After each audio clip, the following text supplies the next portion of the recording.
Hey, welcome to my garage, and today we're going to have episode 6 of the reflooring project. In this episode I'm going to show some laminate flooring installation tips, or at least tips, my own personal tips I should say, on what I did to install the flooring and make it go as smooth as possible. Hope you get some good information from this in case you ever try to do a project like this yourself. Enjoy the video. Hey everyone, in this segment I'm going to show you how to actually connect or put together a piece of laminate flooring or a board of laminate flooring that I'm doing in this project. And I'm just going to show you a little bit more detail of at least how I do it. This is kind of a recommended way, but I've found that the steps I'm going to show you here work for me best and are consistent and a little bit less stressful when putting down the flooring. So I already have a good portion of the floor done. I have this row started, and I'm going to continue down the row, and I'm going to show you how to do it. So you start by notching in the floor into the previous row, so that it kind of sits on an angle like this. If I push on it, you can see it's tight because it's not fully locked in. I'm going to grab the camera here just to show you. So you could see there's a slight gap because it's not totally locked in yet all the way across. The other important thing I want to point out is you don't want to overlap the edges. So this will eventually snap together, and you want this edge to have at least a little bit of a gap from the previous board, because otherwise you'll snap off this little lip here that you need for locking the board in. You don't want this gap to be too wide. So for example, you don't want it really wide like this, because that's just going to create more work for you to tap this board into place later on, which you'll see how I'll do it. And the more you tap, the more you risk damaging the edge of the board. So you want to make it close, but not too close. So let me get this line back up and we'll show you what I do next.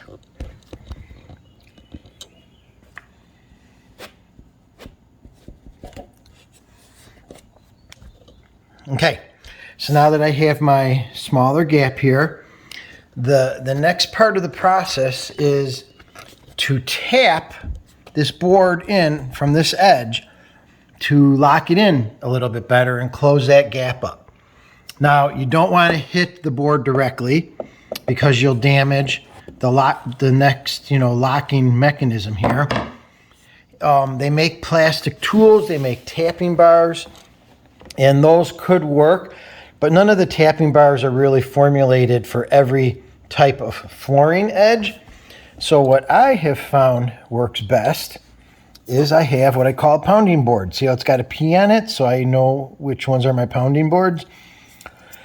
What this is it's just a small piece of board that has the opposite edge on the opposite locking edge from the edge you have to tap. So for example, I'll move the camera again here. Sorry for all the rocky shots.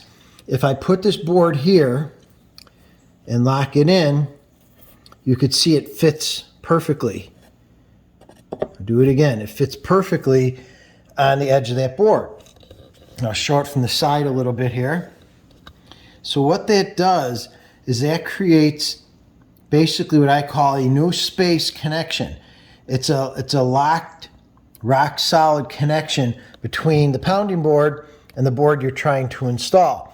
So what that does is when you now pound on the edge of this board, it won't damage this edge because you have a nice solid connection between these two boards. Yes, it will damage your pounding board and it'll start falling apart, but it's just a wasted piece of wood or a scrap piece of wood. And maybe every 2 rows it gets damaged enough where it doesn't really become as effective to be used as a pounding board, I throw it away and I get a new pounding board. So it works pretty well in this method. Now there's going to be a couple steps of pounding the board in.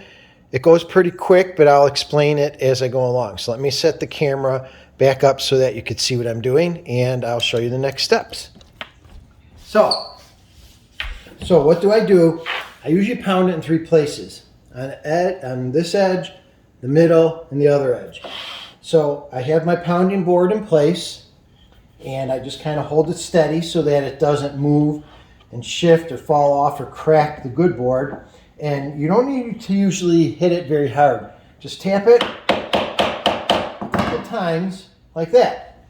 And now that pushed this board on, and you might have seen it dropped a little bit. Now as I move to the middle, so I'll lock that on.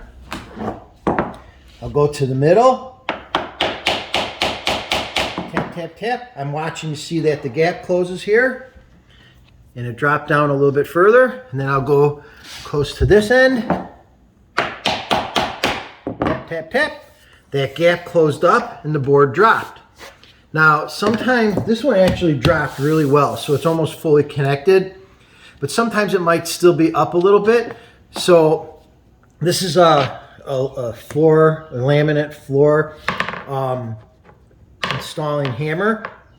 It comes with 2 sides, more of a solid, more hard plastic side, and this side is more rubbery. So you use the hard side for tapping and installing, and you use the rubber side for pounding on the flooring if you ever have to pound on it, because it doesn't damage it. So usually after that first set of tapping, it kind of isn't fully locked in all the way yet. So I will go down the board like this and just knock it down a little bit to get a better lock. It may still be up a little bit, and if it is, you just go through, again, using the red side, tap, tap, tap, tap, tap, tap, and now you can see that the board is flat and locked into the floor. But now, if you remember, we had this gap down here.